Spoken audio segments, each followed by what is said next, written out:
Hi everyone, welcome back. This is our fourth video in our GCSE Business Exam Technique series. This one is about the 9-mark justify questions. So if you haven't seen them already, we've got 3 videos before this one in the series. We've got an introduction to the GCSE business assessments, we've got the short answer questions, 1, 2 and 3 markers, and we've got the 2 different types of 6 marker.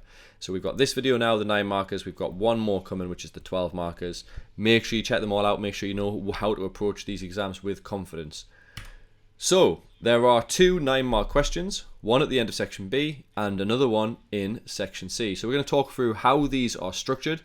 I would say probably, Mike, this is one of the most common mistakes I see in terms of structure. Students getting the 9-mark structure wrong and therefore not demonstrating evaluation effectively. So you are given a choice of 2 options in every single question. And this question assesses you on 3 assessment objectives: analysis, application, and evaluation. So really important that you understand those 3 because that's going to determine our structure.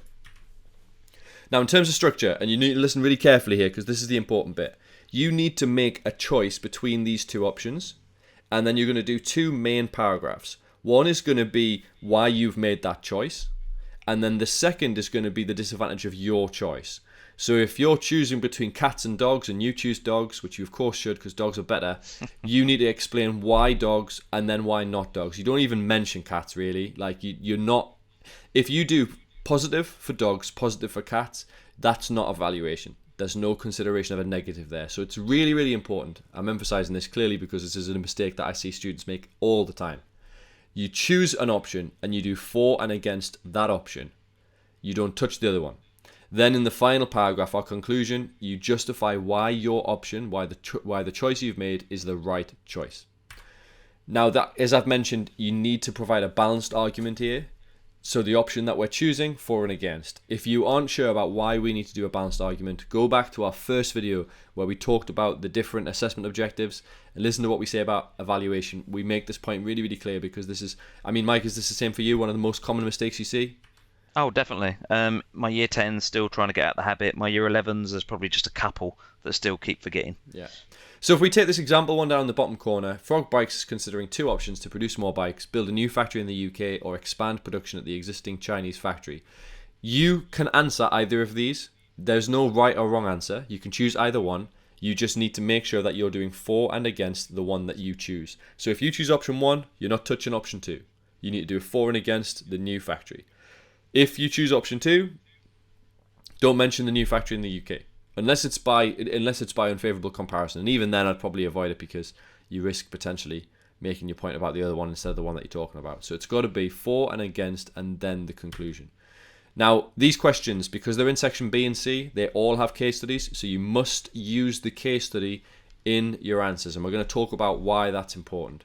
So if you've seen our 6-mark videos, you'll already have a pretty good understanding of application and analysis. And if you haven't gone back and watched those, I would recommend watching 6, 9 and 12 in order, just because the skills kind of build on each other. So your 6-marker requires 2 assessment objectives, your 9-marker adds a third, your 12-marker adds a fourth. So you can get an idea there that each 3 marks is kind of one of these different assessment objectives. And so the more multiples of 3, the more assessment objectives that are being tracked. But I'm going to go through application and analysis anyway before we say hello to our new friend, evaluation. So level 1, for application, that's going to be limited use of the extract and case study quotes. Your answer is not very specifically relevant to the business in the question. For level 2, good use of the case study, but perhaps inconsistent. And this is a really common one.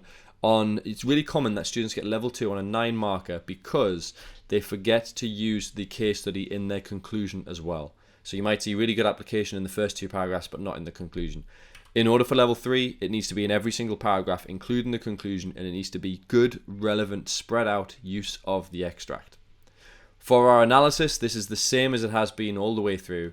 We've got 1 link for level 1, we've got 2 to 4 links for level 2, and then for level 3, we need to have 5 or more links. So that's going to be because our leads 2 are therefore. And then for our evaluation, and this we're going to talk about this in a little bit more detail in a second. For our evaluation, if we're going to see level 1 evaluation, it's probably going to be a lack of balance. So talking about maybe 2 4s instead of 1 4 and 1 against, and a fairly ineffective conclusion. For level 2, balanced paragraphs and a conclusion, but probably without good justification. We'll talk about what that means in a second. And then for level 3, a balanced set of paragraphs, so for and against the option you've chosen, and then a conclusion with a justification and an it depends on point. And we're going to talk about that a little bit more now. But just before we do, bear in mind that your answer, this is based around levels of response, and so your answer is going to fit into one of these 3 overall levels. Level 1, 1 to 3 marks. Level 2, 4 to 6 marks. Or level 3, 7 to 9 marks. So if you are level 2 in all 3 categories, in all 3 assessment objectives, you'll get between 4 and 6 marks. If you're level 3, you get 7, 8 or 9. If you're a combination of level 2 and level 3, and hopefully you all will be, then you'll, depending on how many are level 3, how many level 2, you might get to 6, you might get to 7. But the key thing here is you can't just add up the numbers and get a total mark. It doesn't quite work like that. Let's have a look at that conclusion. Mike, do you want to talk us through what makes a good conclusion? Yeah, so I would say this is the toughest part of the course for most students, to be honest. It's the conclusions.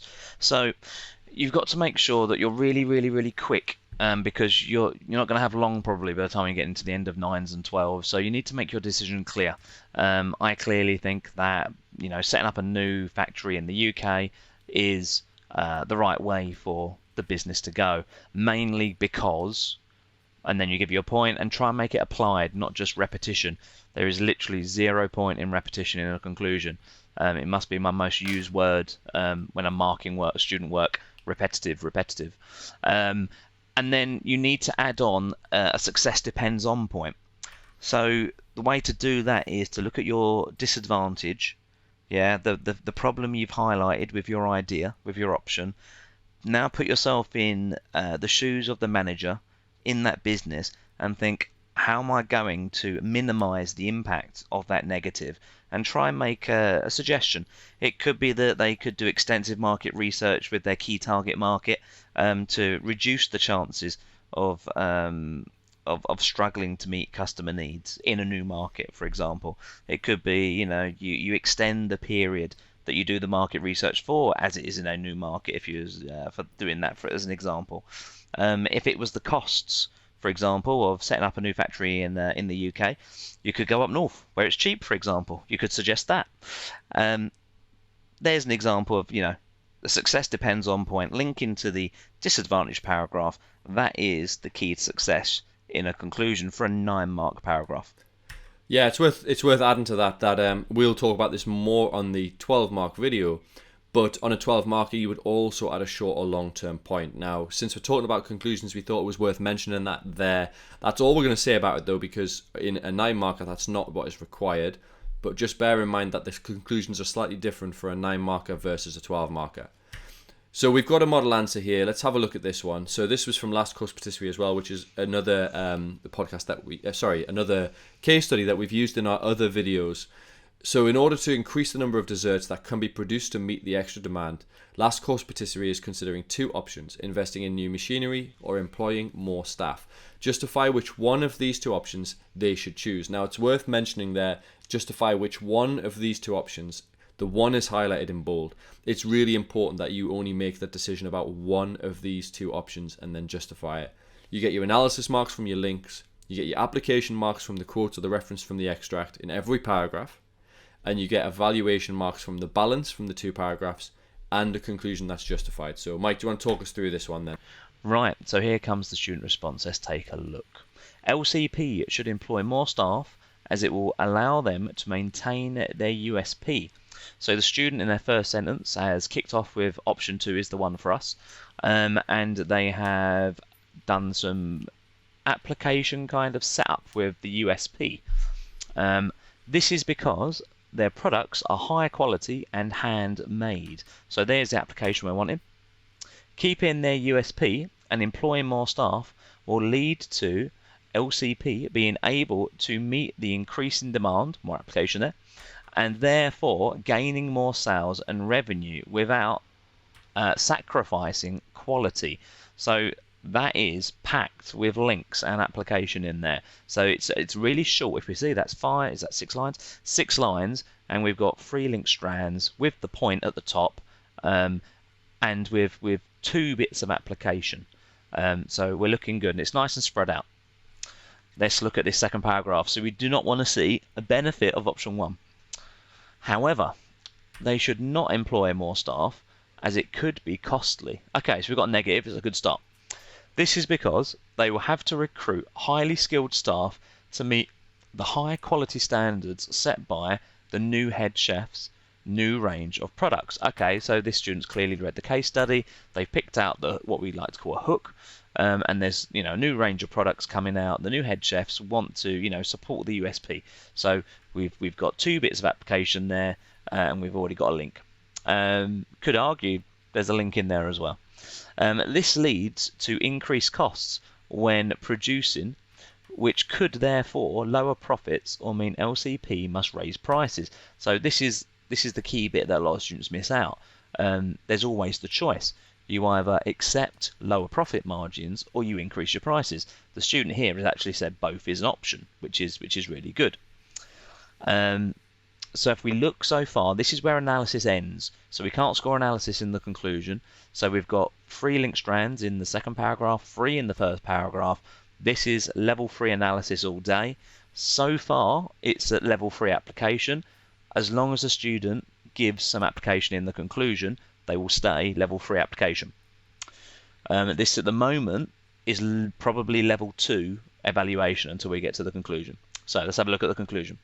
In conclusion, LCP should employ more staff as it allows them to maintain their high quality whilst also potentially increasing their flexibility when meeting customer needs. Okay, so what we've got there is we've got repetition to start with, but they've clearly said, they're sticking with option 2. Repetition of the application, fine, but we do have allowing for flexibility in meeting customer needs as well. So it links in with the second paragraph where we talked about a new range of products. So that's good. It depends on, so success depends on how much the increased demand will generate in sales and whether that will cover the costs of recruiting and paying new staff. So basically, it's going to be expensive to recruit new staff. However, is the extra, demand and the revenue that comes from that going to outweigh the extra costs? That is always a really good success depends on point, I would say. So therefore, what we're looking at is, as I said, application is going to stay level 3 because we've got a little bit of application in that conclusion. Analysis is clearly, like we said, level 3 because we've got 6 and it's going to be top level 3. And evaluation, we've got success depends on. It's logical, it runs through. I expected this as the answer, so that's why that's going to get level 3 for evaluation. And then we're going to end up giving it 9 out of 9 because I don't know if I could write a much better answer myself. Now, just to go back to that, it depends on point. You mentioned about how a good it depends on point could potentially counteract or solve the problem that was with the however. So the however was the fact that they're going to have to recruit those highly skilled staff, which is going to be expensive. And so the it depends on point answers that, doesn't it? It says that it depends on whether they're able to generate enough sales to cover the cost of recruiting and paying those highly skilled staff. So it's kind of an example of what we just talked about when we looked at the conclusion, isn't it? It does. It's not the way I would personally do the success depends on point, because I don't think it solves the problem or minimises it. What it does is it just, nods its head to the fact that we need to get the right balance. So what I would do is I would think about that topic, non-financial motivation, along with the financial motivation, and I would actually suggest non-financial methods being provided to try and minimise the need for excessively high wage costs.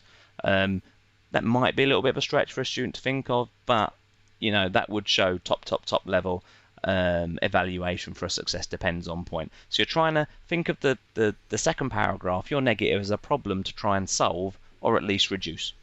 Yeah, sounds good. Hopefully that video has given you a pretty good idea of how to tackle a 9 marker, in particular making sure that you've got your application all the way through, making sure you've got your links, making sure you're not doing 2 4s, and then trying as best you can to get a good conclusion with it. It depends on point. We've got one more video left in this series. That's going to be the 12 marker.